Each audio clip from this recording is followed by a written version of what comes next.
कुछ समय बाद टेस्ला के पिता की पदोन्नति हो गई और उन्हें नजदीकी कस्बे के ओनियन बल्ब चर्च का पादरी बना दिया गया।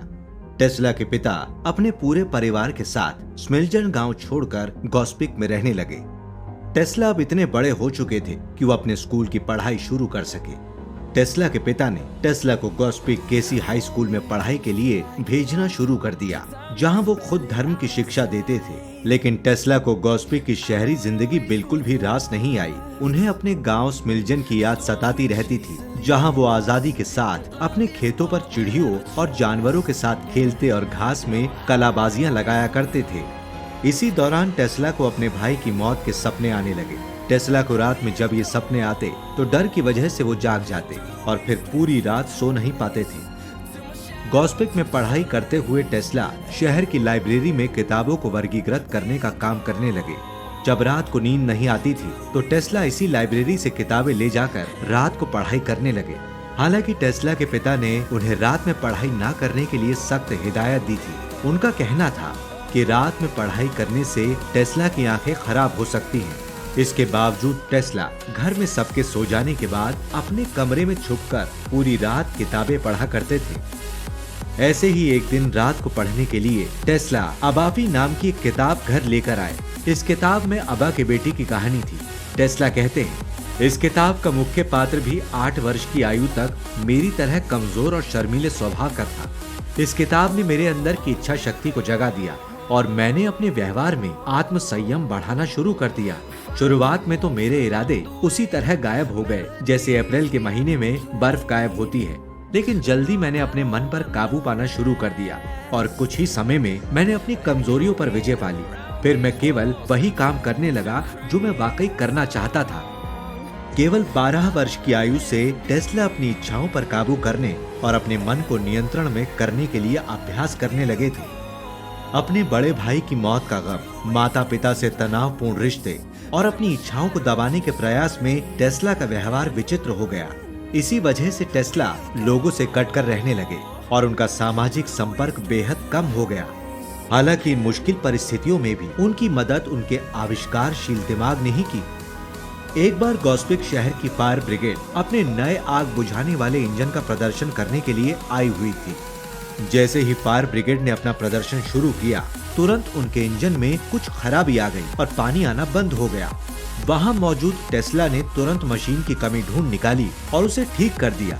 इस तरीके से टेस्ला उस दिन सारे शहर के हीरो बन गए। अब टेस्ला को केवल अपने माता पिता से ही नहीं बल्कि पूरे शहर से प्यार और प्रशंसा पाने का एक नया तरीका मिल चुका था।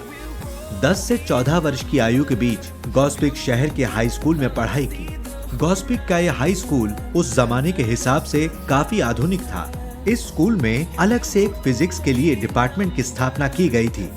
टेस्ला कहते हैं कि जब से उन्होंने अपनी पढ़ाई शुरू की, उन्हें तब से ही इलेक्ट्रिसिटी यानी बिजली के विषय को लेकर बहुत रुचि थी। इलेक्ट्रिसिटी से संबंधित किताबों को टेस्ला बहुत ध्यान से पढ़ते और बैटरियों एवं इंडक्शन तारों के साथ प्रयोग किया करते थे। सन 1870 में 14 वर्षीय टेस्ला आगे की पढ़ाई के लिए गॉस्पिक शहर छोड़कर कार्लोवैक शहर चले गए।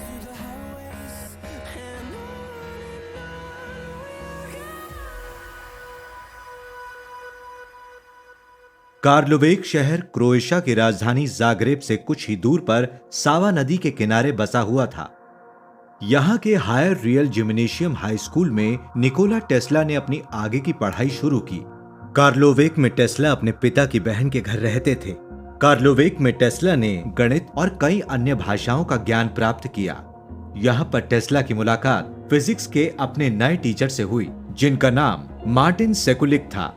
मार्टिन ने एक उपकरण का आविष्कार किया था जिसके जरिए वो अपने छात्रों को बिजली के विषय के बारे में समझाते थे। टेस्ला अपने नए फिजिक्स के टीचर मार्टिन से अत्यधिक प्रभावित हुए। मार्टिन के द्वारा पेश किए गए बिजली के नमूनों ने टेस्ला के दिमाग पर एक बहुत गहरी छाप छोड़ी। कहा जाता है कि यहीं से टेस्ला का बिजली के साथ प्रयोगों का दौर शुरू हुआ। कार्लोवेक में टेस्ला ने पूरी मेहनत और लगन के साथ अपनी पढ़ाई शुरू की। अपनी कड़ी मेहनत की बदौलत टेस्ला ने 4 वर्ष का कोर्स केवल 3 साल में ही खत्म कर दिया। टेस्ला आगे चलकर इंजीनियरिंग की पढ़ाई करना चाहते थे, लेकिन उन्हें मालूम था कि जब वो ये बात अपने पिता के सामने रखेंगे तो विवाद खड़ा होने वाला है, क्योंकि उनके पिता चाहते थे कि टेस्ला सरकारी नौकरी करे। टेस्ला अपने पिता को मनाने के लिए रास्ता खोजने लगे। इधर कार्लोवेक में अपनी आंटी के घर रहते हुए टेस्ला को कभी भी उनकी आंटी ने पेट भर के खाना खाने नहीं दिया। इसी वजह से टेस्ला काफी कमजोर हो गए थे। कार्लोवेक में टेस्ला की ग्रेजुएशन जैसे ही पूरी हुई, वैसे ही उन्होंने गॉस्पिक जाने के लिए अपना सामान बांध लिया। लेकिन तभी उनके पिता ने पत्र भेजकर टेस्ला को बताया कि गॉस्पिक में कॉलेरा फैल गया है, इसीलिए वो अभी वापस ना लौटे। टेस्ला कार्लोवेक में रहकर परेशान हो चुके थे, इसीलिए अपने पिता की बात ना मानते हुए वो गॉस्पिक अपने घर लौट आए। पहले से ही कमजोर टेस्ला घर पहुंचते ही कॉलेरा के शिकार हो गए। उनकी तबीयत बहुत ज्यादा खराब हो गई और वो 9 महीने तक अपने बिस्तर से उठ नहीं पाए। बीमारी के दौरान कई बार ऐसा लगा कि टेस्ला की जान अब नहीं बचने वाली है। इसी बीमारी के दौरान एक दिन टेस्ला ने अपने पिता से कहा कि शायद मैं ठीक हो सकता हूँ, अगर आप मुझे आगे इंजीनियरिंग पढ़ने की इजाजत दे दें। अपने इकलौते बेटे की दयनीय स्थिति से परेशान टेस्ला के पिता उनसे बोले, मेरे बेटे, मैं तुम्हारा दाखिला दुनिया के सबसे अच्छे इंजीनियरिंग कॉलेज में करवाऊंगा। टेस्ला की तबीयत ठीक होने के बाद उनके पिता ने उनका दाखिला ऑस्ट्रिया के ग्रॉज में स्थित पॉलिटेक्निक कॉलेज में करवा दिया था। टेस्ला के पिता ने ये कॉलेज इसीलिए चुना क्योंकि ये क्षेत्र के सबसे अच्छे इंजीनियरिंग कॉलेजों में से एक था। लेकिन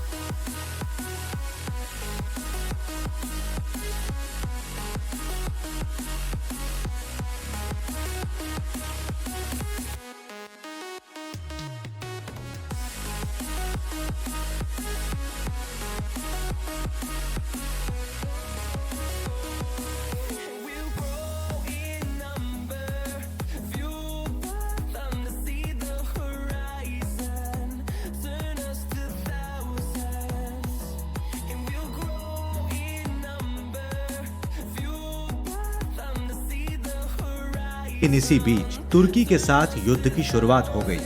साम्राज्य के सभी युवकों के लिए सेना में सेवाएं देना अनिवार्य कर दिया गया था। हालांकि टेस्ला की तबीयत ठीक हो चुकी थी, लेकिन वो अभी इतने स्वस्थ नहीं हुए थे कि युद्ध में भाग ले सके। टेस्ला के पिता ये बात जानते थे कि अगर उनका बेटा युद्ध के लिए गया तो निश्चित रूप से मारा जाएगा। इसीलिए उन्होंने टेस्ला को अपना सामान बांधकर पहाड़ियों पर जाकर छुप जाने का आदेश दे दिया। पहाड़ियों में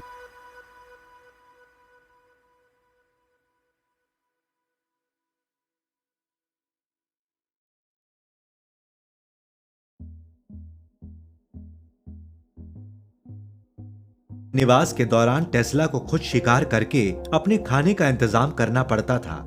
पहाड़ियों में रहकर टेस्ला शारीरिक रूप से मजबूत हो गए। इस दौरान उन्होंने बहुत सारी किताबें पढ़ी जो वो अपने साथ ले गए थे।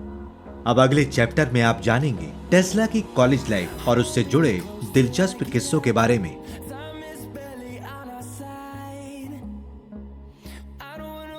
आखिरकार सन 1875 में युद्ध समाप्त होने पर टेस्ला वापस अपने घर गॉस्पेक लौट आए। मिलिट्री फ्रंटियर अथॉरिटी ने ग्रॉज में टेस्ला की पढ़ाई का खर्चा उठाने का फैसला किया और उन्हें फेलोशिप प्रदान की। अगले ही सेमेस्टर से टेस्ला ने ग्रॉज के पॉलिटेक्निक स्कूल में अपनी कॉलेज की पढ़ाई शुरू कर दी। टेस्ला ने पहले सेमेस्टर में पढ़ाई के लिए analytical chemistry, botany, English, French, calculus, geometry जैसे विषय चुने। प्रोफेसर एले टेस्ला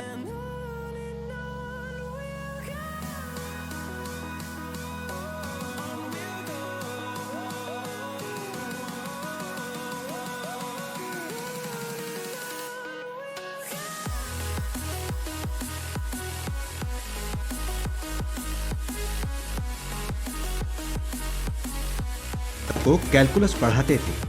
टेस्ला का कहना था कि उन्होंने अपनी जिंदगी में जितने भी लेक्चरों को अभी तक सुना था, इनमें से कोई भी प्रोफेसर एले की टक्कर का नहीं था। प्रोफेसर एले टेस्ला की पढ़ाई पर ध्यान देते थे और लेक्चर खत्म होने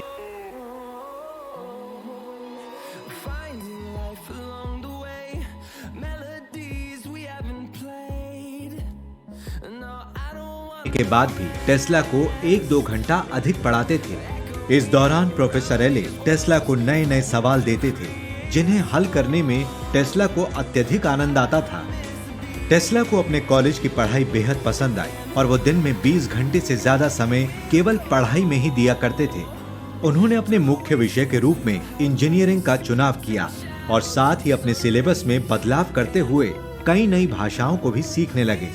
टेस्ला 9 भाषाएं बेहद कुशलता से समझने लगे थे। डेकार्ट, गोएथ, स्पेंसर और शेक्सपियर जैसे लेखकों की किताबें तो उन्हें जैसे मुंह ज़बानी याद हो चुकी थी। इसका एक कारण ये था कि वो जो काम शुरू करते थे उसे पूरा खत्म करके ही दम लेते थे।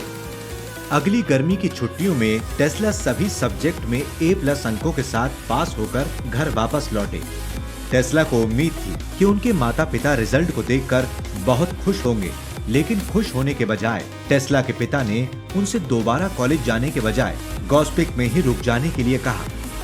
दरअसल टेस्ला के शिक्षकों ने पत्र लिखकर उनके पिता को चेतावनी दी थी कि अधिक पढ़ाई की वजह से उनके बेटे का स्वास्थ्य खतरे में पड़ सकता है। इसके अलावा मिलिट्री फ्रंटियर अथॉरिटी द्वारा दी जाने वाली फेलोशिप भी अब बंद की जा चुकी थी। टेस्ला के पिता लगातार उनसे वापस कॉलेज न जाने के लिए कह रहे थे, लेकिन टेस्ला वापस कॉलेज जाने की बात पर अड़े हुए थे। इसी बात पर टेस्ला और उनके पिता के बीच झगड़ा हो गया। टेस्ला वापस अपने कॉलेज लौट आए। कॉलेज में टेस्ला को उनके सहपाठी उनके ज्यादा पढ़ने की आदत की वजह से उन्हें चिढ़ाया करते थे। सहपाठियों को सबक सिखाने के उद्देश्य से टेस्ला ने जुआ खेलना शुरू कर दिया। टेस्ला शानदार जुआ खेलते थे और कॉलेज के सबसे अच्छे खिलाड़ी भी पूरी मशक्कत के बावजूद उन्हें हरा नहीं पाते थे। टेस्ला को जुआ खेलते हुए देखने के लिए कॉफी की दुकान पर भारी भीड़ उमड़ने लगी। टेस्ला को भी लोगों का आकर्षण का केंद्र बना रहने में मजा आता था और वो लोगों के मनोरंजन के लिए देर रात तक कॉफी की दुकान पर जुआ खेलते रहते थे। टेस्ला के कॉलेज में दूसरे वर्ष के दौरान प्रोफेसर पोर्शे की क्लास में पेरिस से एक डायरेक्टर करंट वाला डायनामो लाया गया। इस डायनामो में एक कम्यूटेटर लगा हुआ था जो बिजली को जनरेटर से मोटर तक पहुंचाता था। ये डायनामो उस दौर का सबसे आधुनिक बिजली का मोटर था। जब प्रोफेसर पोर्श अत्याधुनिक डायनामो के बारे में कक्षा के छात्रों को बता रहे थे, तभी टेस्ला बोले कि डायनामो में लगा हुआ कम्यूटेटर किसी काम का नहीं है। उन्होंने कहा कि बिना इस कम्यूटेटर के भी ऑल्टरनेटिंग करंट यानी AC करंट को मोटर तक पहुंचाया जा सकता है। टेस्ला की बात सुनकर प्रोफेसर पोर्श ने कहा, अगर ऐसा है तो मैं कम्यूटेटर को डायनामो से निकाल देता हूं और फिर देखते हैं कि बिजली मोटर तक पहुंचती है या नहीं। कम्यूटेटर निकालने के बाद जब डायनामो चलाया गया तो वो बिजली को मोटर तक नहीं पहुंचा सका। इसके बाद प्रोफेसर ने बाकी का पूरा घंटा छात्रों को ये समझाने में बता दिया कि किस तरीके से टेस्ला ने जो कहा है वो असंभव है। अंत में उन्होंने टेस्ला से कहा, मिस्टर टेस्ला, आप अपनी जिंदगी में बहुत कुछ कर सकते हैं, लेकिन ये जो आपने अभी कहा है वो आप कभी नहीं करके दिखा सकते। अपने प्रोफेसर की बात टेस्ला को दिल से लग गई थी और वो अपने जीवन के आने वाले 4 साल प्रोफेसर को गलत साबित करने में लगा देने वाले थे। इधर जैसे ही कॉलेज का तीसरा वर्ष शुरू हुआ, टेस्ला की मुसीबतों की संख्या भी बढ़ने लगी। पढ़ाई में अपने सहपाठियों से बहुत आगे होने की वजह से वो क्लास से बोर हो गए थे और वो अब तक AC मोटर का कोई भी समाधान नहीं निकाल सके थे। इस वजह से उनकी हताशा बढ़ने लगी थी। इस दौरान वो अपना ज्यादा से ज्यादा वक्त जुआ खेलते हुए बिताने लगे। टेस्ला जुए में जीते हुए पैसे अक्सर हारने वाले को लौटा देते थे, लेकिन जब वो हारते थे तो उनका विरोधी उन्हें पैसा नहीं लौटाया करता था। एक सेमेस्टर के दौरान वो अपनी ट्यूशन की फीस तक जुए में हार बैठे। जब उनके पिता को ये बात पता चली तो वो आग बबूला हो गए, लेकिन टेस्ला की मां ने उन्हें रुपए उपलब्ध करा दिए जिससे वो अपनी पढ़ाई जारी रख सके। टेस्ला ने उन रुपयों से दोबारा जुआ खेला और अपनी हारी हुई सभी रकम वापस हासिल करके अपनी मां को पैसे लौटा दिए। आर्थिक मुसीबतें तो फिलहाल टेस्ला के सर से टल गई थी, लेकिन अब उनके सर पर परीक्षाएं खड़ी थी। टेस्ला ने परीक्षाओं के लिए कोई भी तैयारी नहीं की थी। टेस्ला ने परीक्षाओं की तैयारी करने के लिए अपने कॉलेज से थोड़ा समय मांगा, लेकिन उनकी ये दरख्वास्त रद्द कर दी गई। टेस्ला ऑस्ट्रियाई पॉलिटेक्निक स्कूल से कभी ग्रेजुएशन पूरी नहीं कर पाए और उन्हें आखिरी सेमेस्टर के लिए अंक भी नहीं दिए गए। उन्हें जुआ खेलने और खराब व्यवहार के चलते कॉलेज से निकाल दिया गया। कॉलेज से निकाले जाने के बाद टेस्ला की जिंदगी में क्या नए मोड़ आए, जानेंगे अगले चैप्टर में।